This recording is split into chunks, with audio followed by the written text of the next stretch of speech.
Ya, Assalamualaikum warahmatullahi wabarakatuh. Apa kabar teman-teman semua? Semoga kita semua tetap dalam kondisi yang sehat walafiat dan selalu diberkahi Allah dalam lindungan dan naungannya. Amin. Sebelum kita mulai sesi materi pada hari ini, alangkah baiknya kita mulai dengan membaca basmalah terlebih dahulu. Bismillahirrahmanirrahim.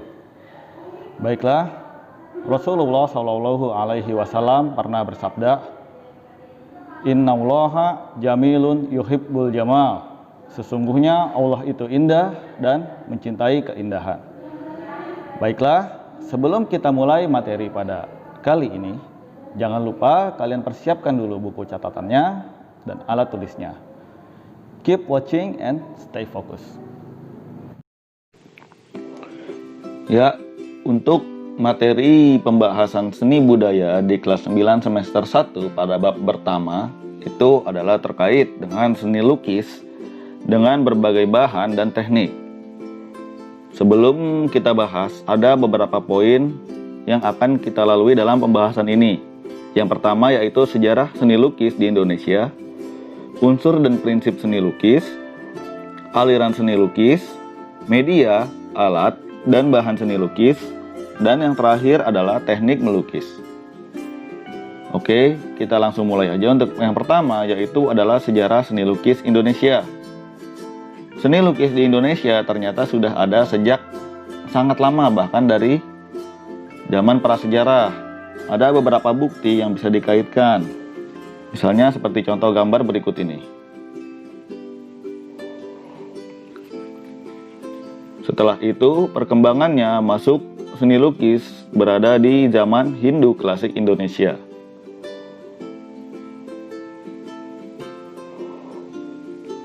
Lalu sampai pada eranya seni lukis Islam di Indonesia, dan sampailah kepada masa yang disebut seni lukis Indonesia baru. Unsur dan prinsip seni lukis. Di sini, unsur dan prinsip seni lukis terbagi menjadi beberapa poin. Yang pertama yaitu adalah garis atau line. Garis yang dipahami sebagai unsur fisik mendasar yang penting dalam menciptakan seni rupa. Garis merupakan arah, sifat, dan dimensi memanjang seperti vertikal, horizontal, panjang, pendek, lurus, berombak, melengkung, dan sebagainya. Yang kedua ada raut atau dalam kurung bidang dan bentuk. Raut berkaitan dengan tampak atau wujud dari objek tertentu. Pada umumnya, bidang disebut sebagai penunjuk wujud benda yang cenderung datar dan pipih. Sedangkan bentuk menunjukkan wujud benda yang memiliki volume. Yang ketiga ada ruang. Ruang memberikan kesan terhadap objek karya seni rupa dua dimensi. Kesan tersebut dapat diciptakan dengan penggunaan warna, gelap terang, dan perspektif yang tepat. Yang keempat ada tekstur. Tekstur menunjukkan penggambaran suatu permukaan bidang atau objek dari karya seni rupa. Tekstur dibedakan menjadi dua, yaitu tekstur asli dan tekstur buatan. Tekstur asli dapat dilihat secara langsung atau dapat diraba. Sedangkan tekstur buatan hanya sebatas kesan yang ditimbulkan dari garis, paduan warna, terang gelap, dan sebagainya. Jadi tekstur tidak nyata, hanya terlihat seperti kasar, tapi ketika dipegang sebenarnya tidak kasar. Yang berikutnya adalah warna. Dengan warna, objek karya seni akan terlihat lebih menarik. Dalam berkarya seni rupa, ada beberapa teknik pewarnaan, yaitu secara heraldis, harmonis, murni, monokromatik, dan polikromatik. Dan yang terakhir adalah gelap terang. Gelap terang pada karya seni rupa dihasilkan oleh perbedaan intensitas cahaya pada permukaan objek atau benda. Dengan demikian, muncullah perbedaan nada warna. Objek atau benda yang terkena cahaya akan lebih terang, sedangkan yang tidak terkena cahaya akan lebih gelap. Selain itu, pembuatan seni rupa terutama seni lukis perlu memperhatikan kaidah baku yang disebut komposisi, yang artinya menggabungkan menjadi satu. Komposisi mencakup beberapa prinsip, yaitu kesatuan, keseimbangan, irama, penekanan, proporsi, dan keselarasan. Prinsip tersebut dikenal juga sebagai unsur non-fisik karya dalam seni rupa. Oke, kita lanjut lagi ya teman-teman. Berikutnya kita akan mengenal aliran-aliran seni lukis yang ada. Di sini kita mulai dari yang pertama, yaitu aliran romantisme. Romantisme ini aliran yang berkembang di Eropa pada abad ke-19. Dalam karya seni lukis atau seni rupa, aliran romantisme menggambarkan kisah kehidupan. Romantisme dikenal dengan sebagai gaya yang menggambarkan tema yang fantastis dengan daya khayal dari patriotisme para pahlawan. Yang kedua, ada aliran naturalisme. Naturalisme dikenal sebagai aliran karya seni rupa yang melukiskan segala sesuatu sesuai dengan alam nyata atau alami. Hasil lukisan naturalisme memperlihatkan gambaran yang sesuai dengan tangkapan mata kita.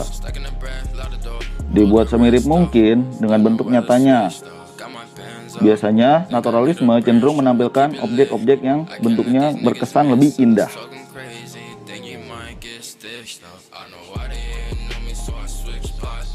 Yang ketiga, ada aliran realisme.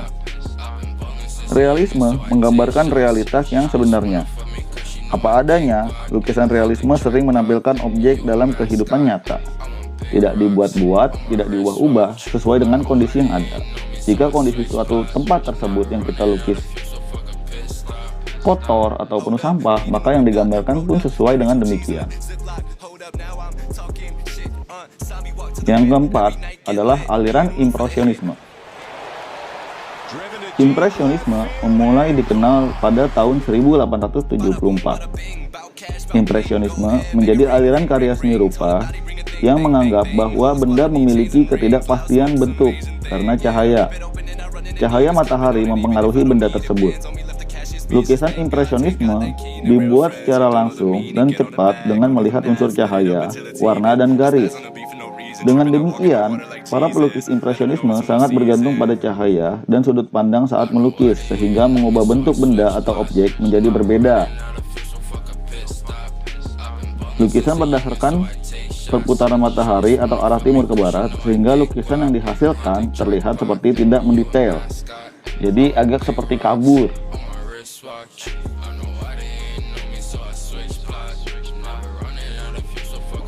Yang kelima adalah aliran ekspresionisme. Ekspresionisme muncul pada abad ke-20. Ekspresionisme menciptakan gambaran yang sedikit menyimpang dari bentuk aslinya karena lebih bebas dalam mencurahkan perasaan dan imajinasi pelukis secara ekspresif. Objek lukisan ekspresionisme berkaitan dengan keindahan, kemiskinan, kekerasan, atau pengalaman yang berhubungan dengan lingkungan. Penekanannya yaitu pada ekspresi yang secara spontan muncul dari perasaan sang pelukis. Yang berikutnya atau yang keenam adalah aliran kubisme. Kubisme berasal dari kata kubik yang artinya kotak atau kubus.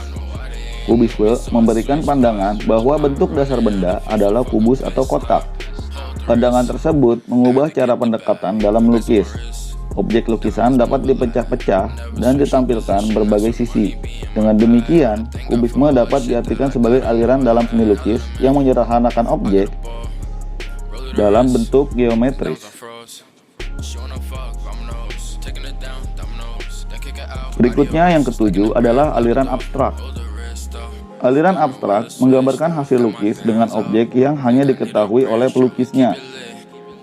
Pelukis abstrak mengolah bentuk imajinasi untuk mencari esensi bentuk objeknya sehingga menghasilkan bentuk yang tidak dikenali dalam bentuk nyata. Aliran abstrak dianggap menampilkan keberadaan objek pada lukisan yang diperkuat dengan mengurangi unsur lain yang terdapat pada lukisan. Biasanya wujudnya tidak jelas ataupun tidak nyata. Yang kedelapan adalah aliran surrealisme. Surrealisme muncul pada 1924 yang dipelopori oleh André Breton. Surrealisme menjadi aliran yang mengekspresikan kondisi psikis. Seniman surrealisme percaya bahwa alam bawah sadar dan kekuatan mimpi sebagai ekspresi yang murni. Biasanya wujudnya berkaitan dengan bentuk-bentuk dari nyata yang diubah menjadi kesan dunia hayal. Seperti contoh gambar berikut.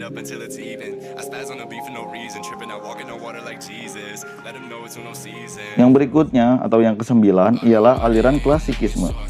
Aliran klasikisme menampilkan lukisan yang memiliki kesan klasik, memiliki karakter sehingga mempunyai ciri sendiri. Aliran ini biasanya berkaitan dengan peristiwa-peristiwa pada era Romawi dan Yunani.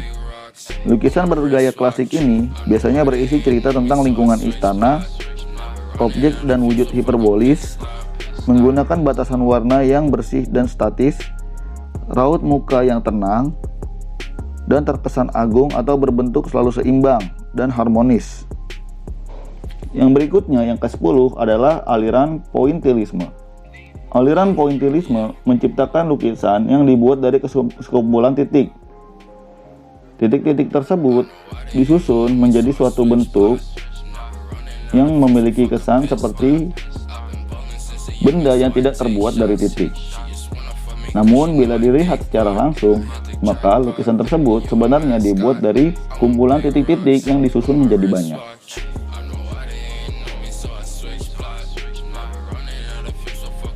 Berikutnya adalah aliran pop art. Pop art berkembang pada tahun 1956 di Amerika. Pop art berasal dari kata popular art yang memanfaatkan simbol-simbol dan gaya visual dari media massa populer seperti iklan, majalah, komik, koran, dan televisi. Pop art biasanya dibuat dengan menggunakan warna-warna yang cenderung komplementari sehingga lebih menarik dari foto aslinya. Karya pop art biasanya dipublikasikan sebagai poster sosial atau poster komersial. Lalu yang berikutnya atau yang ke-12 adalah optical art. Optical art atau op art bergaya seni visual yang menggunakan ilusi optik. Op art dialih bahasakan menjadi seni optikal. Seni ini menggunakan metode melukis yang memperhatikan interaksi antara ilusi dan penglihatan. Pop art menjadi bentuk seni abstrak karena berbentuk potongan berwarna hitam putih dan saat dilihat terbentuk karya ilusi optikal yang memberikan sebuah impresi pergerakan, getaran, atau pola tertentu sehingga seolah-olah mengecoh mata dengan ilusi ruang.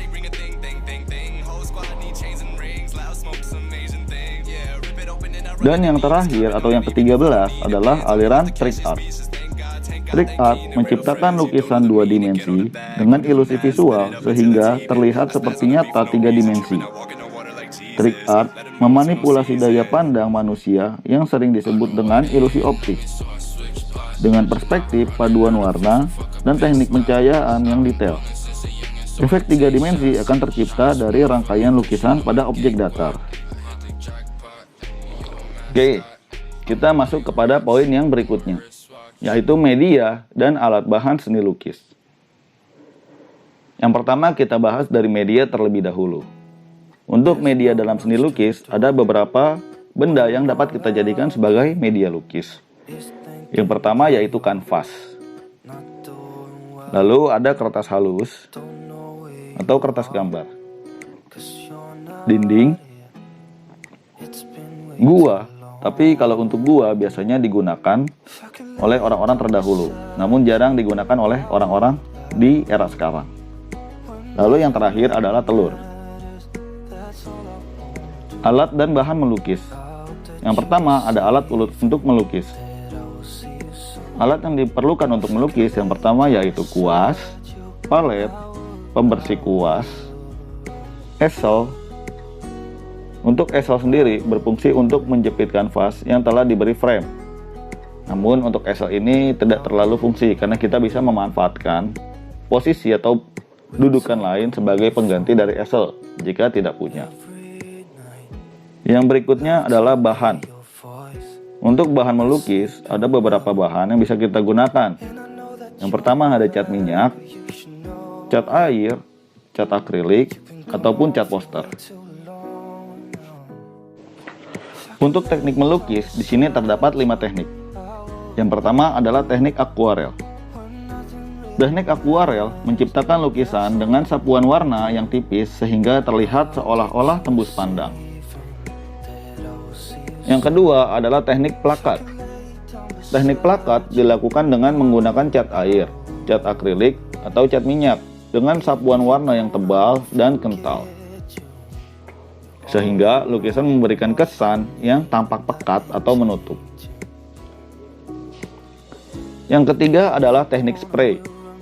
Teknik spray atau semprot dilakukan dengan menggunakan bahan cair yang disemprotkan dengan sprayer. Teknik ini sering digunakan untuk menghasilkan lukisan yang lebih visual dan halus. Yang keempat adalah teknik pointillis. Teknik pointillis dilakukan dengan membuat gelap terangnya sebuah lukisan atau gambar dengan pencampuran warna dalam bentuk titik-titik. Dan yang terakhir atau yang kelima, teknik tempera. Teknik tempera adalah teknik melukis yang dilakukan sedemikian rupa untuk menghasilkan lukisan yang menyatu dengan arsitektur. Oke, sekian pembahasan pada materi ini. Oh iya, sebelumnya Bapak ingatkan dulu untuk tugas hari ini, yaitu kalian coba cari dari 13 aliran lukis tadi, paling tidak temukan minimal 2 seniman yang berkaitan dengan aliran-aliran lukis tadi dari 13 aliran lukis tersebut. Jadi satu aliran lukis terdapat 2 senimannya.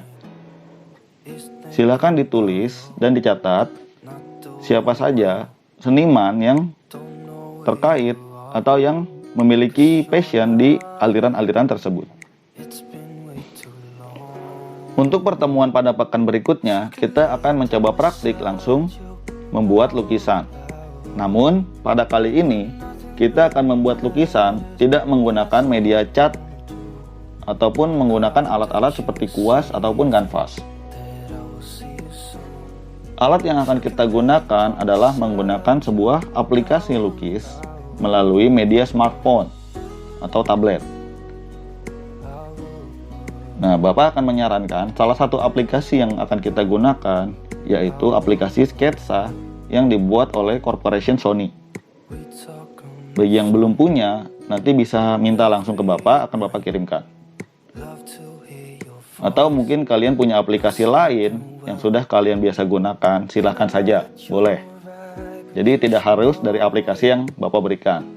Namun jika kalian ingin lebih praktis, Bapak akan berikan aplikasi sketsa yang Bapak miliki. Alhamdulillahirabbil alamin. Selesai sudah materi kita pada pertemuan kali ini. Kurang lebihnya Bapak mohon maaf jika ada salah-salah kata atau ada kekurangan yang Bapak berikan dalam penyampaian materinya. Bila mana ada pertanyaan atau ada kesulitan yang perlu kalian tanyakan, silakan kalian langsung menghubungi ke Bapak. Kurang lebihnya sekali lagi Bapak mohon maaf. Assalamualaikum warahmatullahi wabarakatuh.